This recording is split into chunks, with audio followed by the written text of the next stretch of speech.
Après avoir dit un tant soit peu ce que représente le carême, la question qui vient tout de suite après est celle de savoir combien de temps ça dure. Le simple fait de poser la question montre qu'il y a peut-être un piège.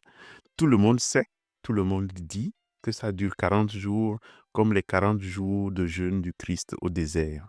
Mais j'imagine que malgré cette évidence, vous vous êtes déjà cassé les dents sur cette question. Il y a ceux qui disent, par exemple, que les dimanches ne comptent pas, ce qui est déjà un problème puisque nous continuons à les appeler des dimanches de carême. Le premier problème, parce qu'il y en a plusieurs, c'est que nous confondons souvent le nombre de jours de carême avec le nombre de jours de jeûne. Tous les jours de carême ne sont pas jours de jeûne. Le deuxième problème, c'est l'identité même de la semaine sainte. Vous savez par exemple que la façon même de compter les 3 jours entre la mort et la résurrection du Christ est très complexe.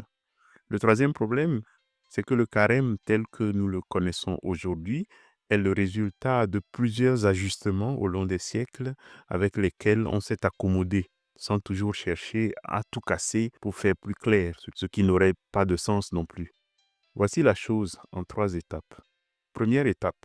D'abord, il faut savoir que le carême n'a pas toujours commencé le mercredi des cendres.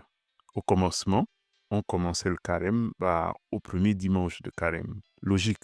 Le carême allait donc du premier dimanche de carême au jeudi saint. 40 jours pile poil. Mais les évêques qui ont pris cette décision au concile de Nicée au début du IVe siècle sont les mêmes qui ont compliqué la chose. Ils ont strictement interdit de jeûner les dimanches, ce qui a du sens. Mais le résultat, c'est qu'on a bien 40 jours de carême, mais seulement 34 jours où on peut jeûner, si l'on soustrait les dimanches. On aurait pu s'en contenter, 34 jours, c'est déjà pas mal. Mais c'est sans compter l'insatisfaction des chrétiens qui voulaient imiter les 40 jours de jeûne de Jésus au désert. On veut faire comme Jésus. Toute la gymnastique consistait maintenant à trouver les 6 jours de jeûne restants pour porter le nombre à 40 jours de jeûne. Vous sentez déjà qu'on est parti pour dépasser 40 jours de carême. Et c'est bien l'origine des embrouilles que nous avons reçues en héritage. Deuxième étape. Maintenant, vous savez qu'on n'a pas toujours commencé le mercredi des cendres, mais d'où est donc venu ce fameux mercredi des cendres? Les cendres sont, dans l'Ancien Testament, un signe de pénitence. Mais dans l'Église naissante, on avait ressuscité cet usage de l'Ancien Testament seulement pour une catégorie de personnes, ce qu'on appelait les pécheurs publics, ceux qui avaient fait des péchés publiquement, qui avaient par exemple renié la foi publiquement, ce qui arrivait souvent puisque les chrétiens étaient persécutés et que ça arrangeait parfois de renier sa foi pour sauver sa peau, mais de revenir à l'église 3 semaines plus tard par la porte arrière comme si de rien n'était. L'idée, c'était que pour réconcilier de nouveau ceux qui étaient des pécheurs publics, il fallait un processus de pénitence publique. Ils devaient porter la cendre sur le front, visible de tout le monde, jusqu'au jeudi saint où ils étaient réadmis à la communion avec la communauté. Ce qui arriva très vite encore, c'est que bientôt, même ceux qui n'étaient pas pécheurs publics trouvèrent que la cendre sur le front, ça faisait très sexy. C'est probablement les mêmes qui voulaient jeûner 40 jours au départ. Non, je rigole. Toujours est-il qu'ils commencèrent à crier, mais nous aussi on veut ça, oui, ça là.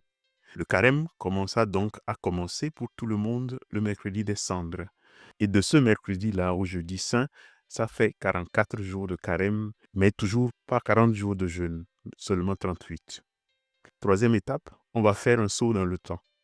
En 1970, le pape Paul VI demanda à des experts de réétudier et de réviser la liturgie sur de nombreux aspects. Il en sortit une solution qui combina les deux héritages historiques que je viens de décrire. De nos jours, officiellement, le carême va donc du mercredi des cendres à l'après-midi du jeudi saint. Il ne dure pas 40, mais 44 jours. Et il comporte, en tant que temps de carême, 38 jours où on peut jeûner. Mais pour porter le nombre de jours de jeûne à 40, le vendredi saint et le samedi saint sont des jours de jeûne attitrés.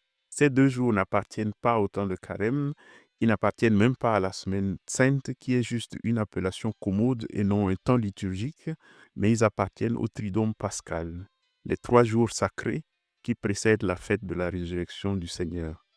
38 jours de jeûne pendant le carême, plus 2 jours de jeûne pendant le triduum, ça fait donc 40 jours de jeûne. et ceux qui veulent imiter le Christ dans sa retraite de 40 jours sans manger sont contents. Donc le carême ne comporte pas 40 jours, mais on a bien 40 jours de jeûne et d'abstinence avant Pâques. Dernière étape, tout cela peut paraître drôle et amusant et peut-être juste comme un peu de culture générale, mais ça va un peu plus loin que ça. Il en va de l'identité même de ce que nous nommons le temps liturgique. C'est un temps qui abrite l'éternité en son sein. C'est donc un temps dont les logiques sont toujours bousculées, renversées, dérangées même un peu.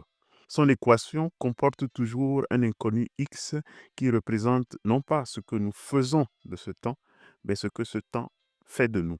Ce n'est pas un temps que nous rendons fructueux en comptant par exemple le nombre de jours où on a jeûné, mais c'est un temps qui nous rend fructueux, qui nous offre l'occasion de ce jeûne qui va peut-être faire tout basculer ou pas. Autrement dit, celui qui a le pouvoir, ce n'est pas nous. Ce n'est pas nous qui allons en toute puissance nous emparer de ce temps pour en faire quelque chose de bien. C'est ce temps qui va s'emparer de nous, si nous y sommes disposés, pour nous désarticuler, nous remodeler et nous envoyer vers des horizons nouveaux, vers l'horizon de notre salut. Dans tous les cas, ça doit être un temps que nous acceptons de ne pas maîtriser, qui nous échappe parce qu'il appartient à Dieu seul. C'est pourquoi, pour commencer, nous ne savons même pas dire combien ça dure.